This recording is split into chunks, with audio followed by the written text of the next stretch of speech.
जय श्री सच्चिदानंद प्रेमी भक्तों, प्यारे भक्तों, 10वें दरवाजे को खोलने का सर्वश्रेष्ठ तरीका है ये YouTube पर पहली बार। देखो भक्तों, 9 दरवाजे हमारे शरीर में खुले हुए हैं। हमने केवल और केवल 10वें दरवाजे को खोलना है। और आप यह विश्वास के साथ समझ लें कि जब तक 10वां दरवाजा खुलेगा नहीं, तब तक आपको जो चाहिए वह मिलेगा नहीं। अगर आपने 10वें दरवाजे को, जो हम आपको बताएंगे, इस तरीके के द्वारा खोल लिया, तो आपको जो चाहिए वह मिलेगा।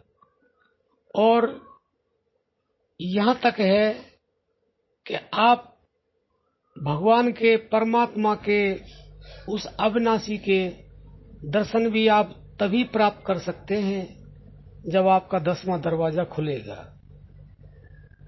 इसको 10वां दरवाजा भी कहते हैं, तीसरा नेत्र भी कहते हैं, आज्ञा चक्र भी कहते हैं।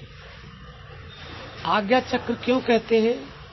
क्योंकि यह जो 10वां दरवाजा है, जो आज्ञा चक्र है, ये सब इंद्रियों के ऊपर है।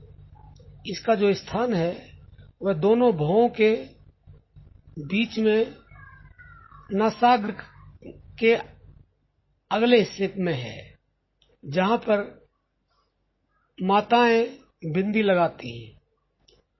वही आज्ञा चक्र है, वही 10वां दरवाजा है, और वही दिव्य नेत्र है, तीसरा नेत्र है। आज्ञा चक्र क्यों कहते हैं? क्योंकि सारी इंद्रियों से ऊपर है। यहीं से इंद्रियों को आज्ञा मिलती है। हाथ, पैर, मुंह, आंख, नाक, कान, जो भी ये कार्य इनसे होता है, तो यहां से आज्ञा दी जाती है। तब ये सारे कार्य, हमारे जितने भी इंद्रियां हैं, हमारा शरीर है, तब ये काम करता है। इसलिए इसको आज्ञा चक्र कहते हैं। तो आज्ञा चक्र को जागृत करना भी इसे कहा जा सकता है। 10वां दरवाजा खोलना भी इसको कहा जा सकता है। तीसरा नेत्र बंद है, उसको खोलना भी इसको कहा जा सकता है। भक्तों, अगर यह दरवाजा खुल गया तो आपको वह प्राप्त होगा जो आपकी सोच से परे है। अगर आज्ञा चक्र आपका खुल गया तो आप जो भी आज्ञा करेंगे, वह आज्ञा आपकी वह पूरी होगी जो आपकी कल्पना से परे है। कोई भी आज्ञा करेंगे वो पूर्ण होगी तुरंत। और तीसरा नेत्र इसलिए कहा जाता है कि जब यह तीसरा नेत्र खुल जाएगा तो आप वह सब कुछ देख पाएंगे जो आपकी कल्पना से परे है। यानी कि ब्रह्मांड कैसे बना, सृष्टि कैसे उत्पन्न हुई, भूतकाल, भविष्यकाल और वर्तमान क्या है, क्यों है, कैसे है। तो भक्तों, हम आपको वह बताने जा रहे हैं कि 10वां जो दरवाजा है वह कैसे खुलेगा। अब आप ध्यान से सुने, समझें और अभ्यास करें, क्योंकि अभ्यास से सब कुछ प्राप्त हो सकता है। लेकिन अभ्यास कैसा होना चाहिए? अभ्यास निरंतर होना चाहिए। तो आपने करना क्या है? आपने शुरुआत जो करनी है वो यहां से करनी है कि आप सीधे बैठ जाएं, पद्मासन या सिद्धासन में, और सीधे बैठ करके आप अपने शरीर को स्थिर कर लें। आपका कोई भी हिस्सा, आंख, नाक, कान, मुंह, हाथ, पैर हिलने न पाए। और आप जितनी देर आराम से बैठ सकते हैं, 1 मिनट, 2 मिनट, 5 मिनट, उतना आप बैठे। शुरुआत थोड़े से करें। तो धीरे धीरे अभ्यास के द्वारा ये स्थिति अपने आप बढ़ जाएगी। और जब आप इस स्थिरता में आ जाएं तो आज्ञा चक्र यानी कि दोनों भुवों के बीच में यह स्थान है, वहां पे मन के द्वारा देखें। केवल देखना है, आपने कुछ करना नहीं है।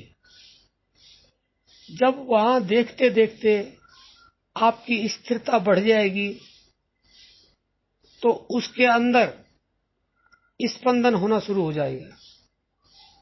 यानी कि आपको कुछ करना नहीं है, केवल देखना है, वह भी मन से देखना है, क्योंकि आंखें तो वहां देख नहीं पाएंगी, क्योंकि वो आंखों से ऊपर की जगह है, आंखों से ऊपर का स्थान है, उसको आप कैसे देख पाएंगे। इसलिए आप इन आंखों से नहीं देखा जा सकता।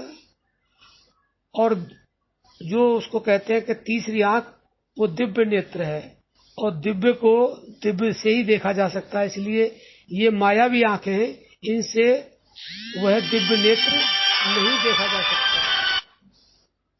तो भक्तों, आप यह निरंतर अभ्यास करेंगे, और अगर आपसे बैठा नहीं जाता है तो आप लेट करके भी यह कर सकते हैं।